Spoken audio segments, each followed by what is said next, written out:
It's no secret that men and women are physiologically quite different. We start out with different levels of muscle mass, store fat differently, and have drastically different hormonal profiles. So it only makes sense that our approach when it comes to fat loss should drastically differ as well, right? Well, this is a yes and no answer. Despite our physiological differences and despite what mainstream media may promote, the optimal approach to losing fat will actually be quite similar regardless of gender. But with that being said, for the best results, there are also key differences that should be implemented in each respective routine. And in this video, I'll discuss exactly what those gender differences are and how to implement them in your training and nutrition. Let's start with training. For the most part, the basic concepts of training for fat loss will be the same for both men and women. Both need to put less emphasis on cardio and instead prioritize weightlifting on a regular basis and progressively getting stronger in the gym. This will not only aid in the fat loss process, but will also prevent you from simply ending up skinny fat rather than well-defined or toned with adequate muscle mass after all your weight loss and hard work. So focus on the weights and simply use cardio to speed up the process as needed. Now, as for the differences between how men and women should train, before diving into physiological differences, we need to first take into account gender-specific goals and how they differ. For instance, most men typically want a big chest, broad shoulders, a wide back, and big arms, and therefore their training should reflect this by emphasizing movements that target these areas. Whereas the vast majority of women just don't really place growing their chest muscles, for example, as a priority, and instead simply want more muscle definition while often placing a priority on growing their glutes. Therefore, in this case, women with these goals in mind should prioritize and add more volume to movements that target these areas and compensate by slightly reducing their upper body volume, for example.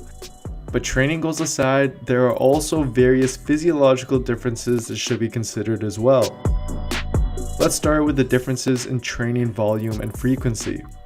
Multiple papers have indicated that women actually seem to recover faster after their workouts than men do.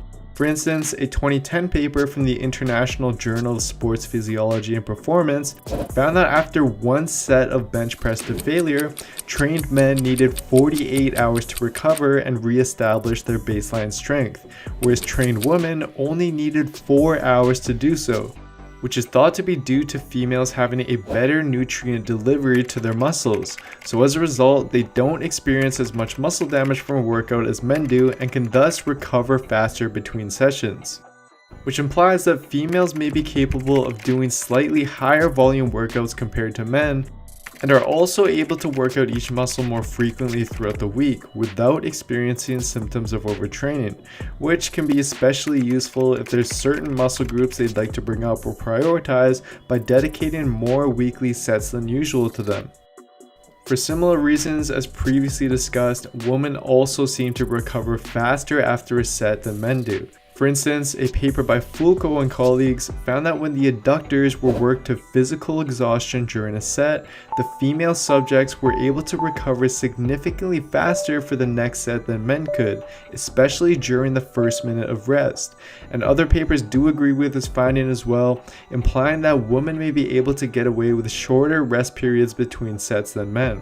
So practically speaking, since we know that the optimal rest time for men seems to be around 2 to 3 minutes or even slightly more between sets depending on the exercise and intensity, women may want to experiment with slightly shorter rest periods than this in order to best take advantage of their faster recovery and greater ability to handle metabolic stress. But obviously, experiment with it and ensure that this isn't impairing your overall strength as a result. Now, moving on to nutrition and optimizing your diet for fat loss, there's actually not too much difference between genders. The key in both cases will obviously be ensuring that you're eating at a calorie deficit with adequate protein of around 1 gram per pound of body weight, as these will be the most important factors determining the success of your fat loss efforts. However, what's really interesting is that women may do better dieting with slightly higher fat intakes than men. As for the reasoning behind this, research on female exercise metabolism has shown that women burn more fat and less carbohydrates and protein compared to men at any given exercise intensity. meaning that their bodies don't depend on carbs as much as men do to replenish their muscle glycogen for fuel during their workouts.